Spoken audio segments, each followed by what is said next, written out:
Alright, welcome back to Cobalt Black. Today we're doing something a little different. I'm ranking my top 10 Survivor-like games that I played in 2025. I'm doing a couple of different top 10 lists, and since Survivor-likes are such an oversaturated genre, I decided it deserved its own list. Now, before we get started, I need to lay down some ground rules. First off, I have to have actually played this game, whether it be on the channel or off the channel. I can't recommend something I haven't experienced myself.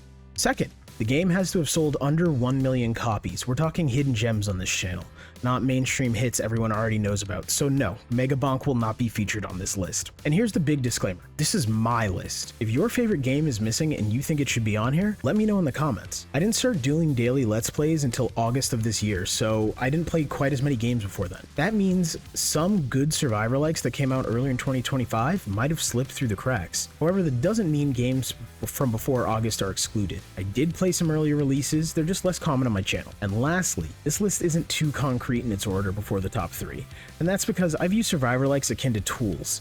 There's many different tools and they're all better or worse for specific tasks. I would largely say it's hard to put one better than another. However, there are a few extraordinary games that do rise to the top regardless of purpose. Alright, let's get it. Coming in at number 10, we have Noobs Are Coming. This is a really interesting twist in the Survivor-like formula, as you play as the boss of an MMO, and you're defending yourself against waves and waves of adventurers trying to take you down. It's basically Brotato meets You Are the Bad Guy. The game launched in its full 1.0 release in September 2025 and has a very positive rating on Steam with over 700 reviews. What makes this one stand out is the sheer creativity of the attack mechanics. You're not just shooting bullets, you're summoning minions, swinging physics-based chain spike balls, kicking wrecking balls around like you're playing soccer with your minions. It's chaotic in the best way possible. The runs are quick, under 30 minutes, which is perfect for that one more run addiction.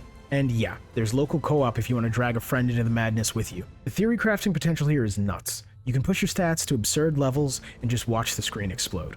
It's not higher on my list mainly because it does feel very similar to Brotato mechanically, but if you enjoyed Brotato and you want more of that style with a fun twist, Noobs Are Coming is absolutely worth the $8 asking price. Plus, it's Steam Deck verified, which is always a bonus.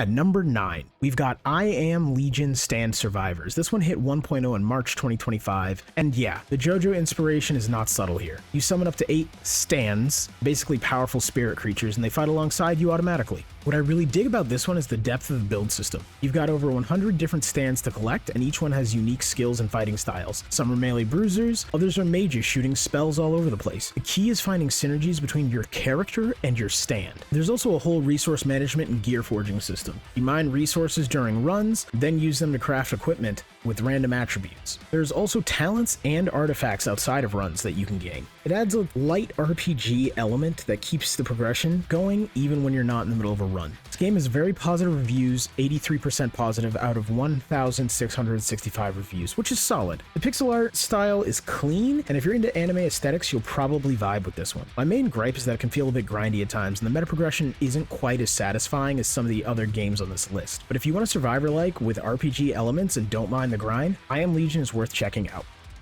Number 8 is Wild Keepers Rising. This game launched in October 2025, and it's basically what if vampire survivors met Pokemon. You're a Wild Keeper, someone who can communicate with powerful spirit creatures called Guardians, and you're battling monstrous hordes while taming these creatures to fight alongside you. The art style here is gorgeous. It's all hand-drawn, and you can really see the love that went into the character designs. Each Guardian has its own personality and attacks automatically, but you can trigger powerful special abilities manually, which adds a layer of activity to your gameplay. On top of that, there's also an equipment system, skill upgrade trees, and talent trees you can interact with outside of combat. The story setup is actually pretty fleshed out for a Survivor-like. There's lore about the Wild Keepers being forgotten after an ancient war, and now they're the only ones who can save the world from these new monster attacks. It's more narrative heavy than most games in the genre. Now I will say, and this is important, the game has some optimization issues. On Steam Deck especially, it's a bit rough. The graphic settings are weird, and even on the highest settings, things look blurrier than they should. Performance is okay, but it needs work. That said, the creature collection hook is strong. If you're the type who catches them all in Pokemon, you'll probably get sucked into collecting all the Guardians. The runs have good variety with different maps and modes to explore.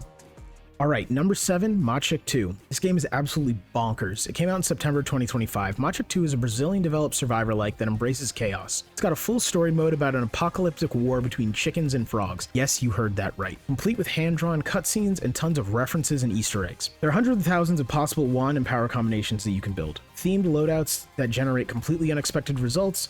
The replay value is through the roof because every run can be wildly different. It's got overwhelmingly positive reviews on Steam, currently sitting at 95% positive, and the demo alone has enough content to feel like a full game, which is wild. At $7, it's an absolute steal. The only reason it's not higher is that many unlocks are found much later in the game, to the point where some mechanics are not introduced until you're almost done with the story mode. But if you want a survivor-like that's unapologetically chaotic and doesn't take itself seriously, Machik 2 delivers. Coming in at number 6, we have Tower of Babel Survivors of Chaos. I've actually covered this one on the channel before, and yeah, it gave me some trouble early on. Not gonna lie, I died a lot while learning the systems. Tower of Babel is still in early access, but what's already there is really solid. The premise is straightforward. You're climbing a mysterious tower, fighting through floors filled with monsters, trying to reach the top, where a legend says you can obtain anything you desire. What sets this apart is the gear management system. You actually pick up gear, store items in your inventory, and you can theory craft builds. It's not just passive upgrades from level ups, you're actively managing your loadout as you go. The item pickup mechanics are smooth, and there's full controller support, which is nice. Currently, there are 4 playable classes: Warrior, Wizard, Demon Hunter, and Brawler, and 16 floors to fight through. The game runs well performance-wise, and the progression feels good. My main complaint is that the overlap in skills between classes makes it feel a bit limited right now, but since it's early access, I'm expecting more to be added. The developers seem responsive to feedback, which is always a good sign. If you like survivor-likes with inventory management and more traditional roguelike structure, Tower of Babel is worth your time. At number 5, we've got Fungi's Swarm. Yes, this is on a different top 10 list I've made, but I keep coming back to this game and it keeps delivering. This affordable little game launched in early access in August 2025 and is currently sitting at overwhelmingly positive 96% rating with over 640 reviews. That's impressive for such a new release. The premise? You're a fungi, and the forest is on fire because of the Fire King's army. You're fighting off flaming minions, mutated vegetables, and all sorts of things that probably shouldn't be on fire. The art style is cartoony and bright, which is a nice change from the darker aesthetic of most survivor-likes. Don't let that fool you though. This game can get brutal. The devs have added options to turn off auto-fire and auto-aim if you want to play it more like a traditional twin-stick shooter, but I'd recommend keeping auto-fire on and just focusing on dodging. You unlock different fungis as you play, each with unique abilities. There's meta progression through upgrading Forest Sanctuary. You rescue creatures during runs to permanently improve your base. The currency system has multiple types: water droplets for character upgrades, shards for weapon improvements, plus a skill tree for powerful permanent abilities like free revives. The game's already had multiple major updates since launch. They've added new arenas like Frozen Pond and the Egloceum, which, yes, is surrounded by chickens who watch you fight. New characters like Ursa and Nutcase keep the roster fresh. The developers are super active on the Discord taking feedback. At $7, recently increased from $5, it's still a fantastic value. If you're a fan of Vampire Survivors and want something cute but challenging, Fungi's Swarm is an easy recommendation.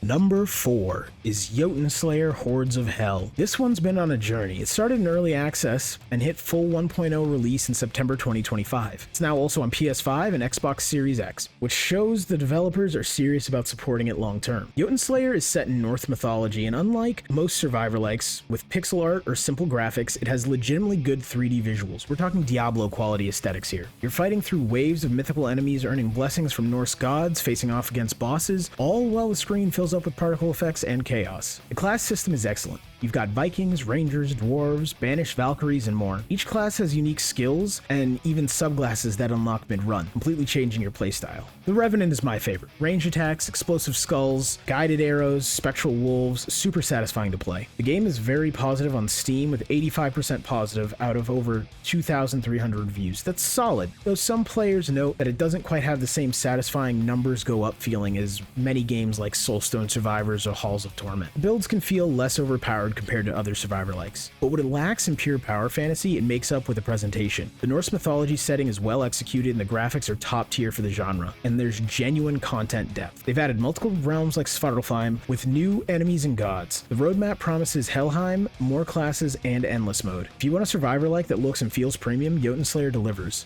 Just know it's a bit more grounded in terms of how broken you can get. Alright, before we get to the top 3, I want to give honorable mention to 3 games that technically broke my under 1 million sales rule, but are too good not to talk about.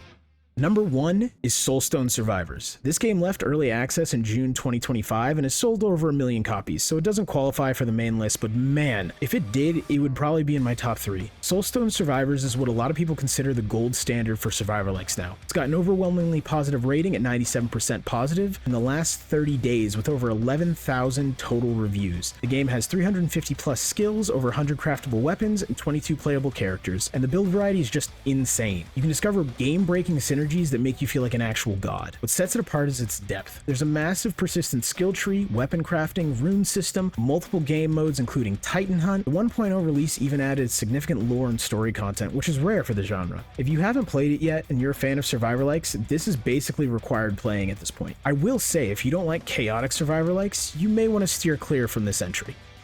Honorable mention number 2, Deep Rock Galactic Survivor. This one crossed the million sales mark within a month of its early access launch in February 2024, and it hit 1.0 in September 2025. PC Gamer literally said Vampire Survivors is no longer the king of the genre when reviewing this. The hook here is that it's a survivor-like with mining. You're a lone dwarf and you have to mine through procedurally generated caves while fighting off alien bugs. The terrain destruction adds a tactical element. You can literally dig your way out of danger or create choke points. There are 4 dwarf classes, each with 10 weapons, plus overclocks that drastically modify how weapons perform. The meta progression is deep, the biomes are varied, and it's got that Deep Rock Galactic charms that fans of the original game love. It's Steam Deck verified, and it is even released on mobile. At 87% very positive with over 21,000 reviews, this is another must play if you're into the genre.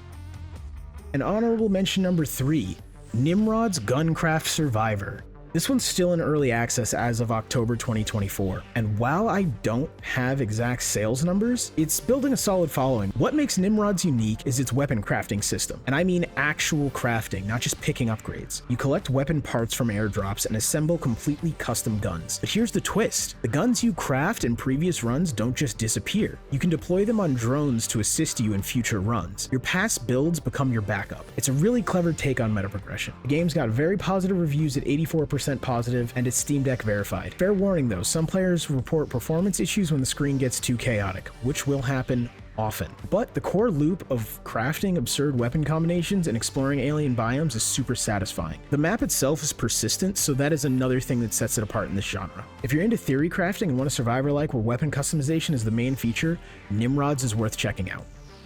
Alright, the bronze medal goes to Conquest Dark. This game launched in early access in April 2025. It's a solo dev passion project from a Finnish developer with 20 plus years of game dev experience. His goal was to bring dark sword and sorcery vibes to the survivor-like genre, and honestly, he nailed it. Conquest Dark is inspired by Robert E. Howard and Michael Moorcock, old school fantasy with a grim, brutal edge. The setting is 237 years after the Black Planet appeared, undead armies destroyed civilization, and the cosmic gods fell. Now you're performing dark rituals to fight back against the forces that nearly ended humanity. What makes this special is how it blends ARPG elements with survivor-like mechanics. You get that Diablo-style loot chase, picking up gear, making decisions on the fly, tweaking your build mid-run, but it's structured like a survivor game with waves of enemies, boss fights at set intervals, and runs that last around 15 minutes, or much longer, depending. The class system offers real variety. Barbarians of the Lion, Oathkeepers, Alkalites of Ku, each faction has its distinct powers and playstyles. The meta progression is excellent, with unlocks that actually feel meaningful. The game's currently at 90% very positive on Steam with 1,600 reviews. One reviewer called it the best new auto shooter since Vampire Survivors, and I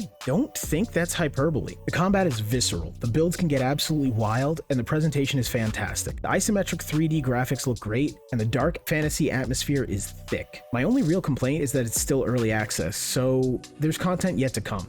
But what's there is polished and addictive. At $15, it's on the pricier side for an early access survivor-like, but I think it's worth it if you're into ARPGs and dark fantasy. The silver medal goes to Deadly Days Road Trip. This game just launched in early access in September 2025. On a side note, I completely forgot that it's in early access until writing the script for this video, and I think that says a lot about the game. And it's already sitting at overwhelmingly positive with 95% positive out of 1,100 reviews. That's insane for such a new game. The concept is brilliant. Zombie apocalypse survivor-like meets inventory management. You're on a road trip through the zombie-infested wasteland in a school bus, stopping at different locations to loot, shoot, and gather fuel to make it to the next area. Each stop is a survivor-like run. But then you've got this Resident Evil 4 style inventory management where you're fitting loot into your backpack like a puzzle. The genius is the adjacency bonuses. Items placed next to each other in your backpack can give you synergy effects, powering up your weapons. So it's not just about grabbing the best loot, it's about arranging it perfectly to maximize your build. It's like if Vampire Survivors had a baby with Tetris. Pixel art is gorgeous, the zombie variety is solid, and the progression hooks are strong. There are multiple playable characters to unlock, dozens of items to combine, different biomes to explore, and bosses to beat. The character unlocks are interesting too, not just beat 3 runs and you get this guy. The devs are super active. They've already pushed multiple updates since launch in September, including a Halloween update with new characters and events. They're listening to community feedback on their Discord, which is always a good sign. At $13, currently on sale for around $8, it's an absolute steal. If you like Survivor likes and you've enjoyed inventory Tetris games like Backpack Battles, this is a must play. And finally, at number 1, we have Rogue Janisha. This game hit 1.0 in March 2025 after being in early access since September 2022, and it absolutely deserves the top spot on this list. Rogue Janisha has an overwhelmingly positive rating with 93% positive out of over 11,500 reviews. It's been called one of the most beloved games in the Vampire Survivors-like genre on Steam, and after playing it extensively, I completely understand why. What sets Rogue Janisha apart is that it's not just one game. It's kind of two. There's the roguelike mode, which plays like Slay the Spire or any other typical node-based map progression roguelike, where you pick through maps with shops, challenges, boss fights, and rest stops. Then there's the survivor mode, which is more traditional single map, endless survival. Both modes are excellent and they offer completely different experiences. The progression is absurd. You've got over 200 passive upgrades, 60 plus weapons, and a similar number of artifacts to equip. The meta progression tree is massive. You're constantly unlocking new things, and the power scaling is off the charts. One reviewer says it has an almost obscene level of meta progression, and that's accurate. The 1.0 update added A rank difficulty, which is significantly harder than B rank and requires you to complete 20 challenges to access. There's a loop feature where you can restart from the beginning after completing a run and face stronger enemies for higher XP rewards. There's a void dimension zone where corrupted enemies that act as rare elite variants, and just a ton of other endgame content. The art style is unique. It's got this 2.5D pixel aesthetic that's been compared to Octopath Traveler. At $10 on sale, normally $15, this is one of the best values in gaming right now. The amount of content is staggering. You could easily sink 100 plus hours into this and still have things to unlock. If you buy only one game from this list, make it Rogue Janisha. Alright, so that's my top 10 Survivor-like games of 2025. To recap, remember, this is my personal list based on what I played this year. If your favorite is missing, drop it in the comments. I'd love to know what I might have missed. And if you want to see full Let's Plays of any of these games and I don't already have them on the channel, let me know in the comments and I'll prioritize getting those up. I've already covered a few of these games, and links to the videos will be in the description. Anyways guys, I'll be back tomorrow with another video. Peace out.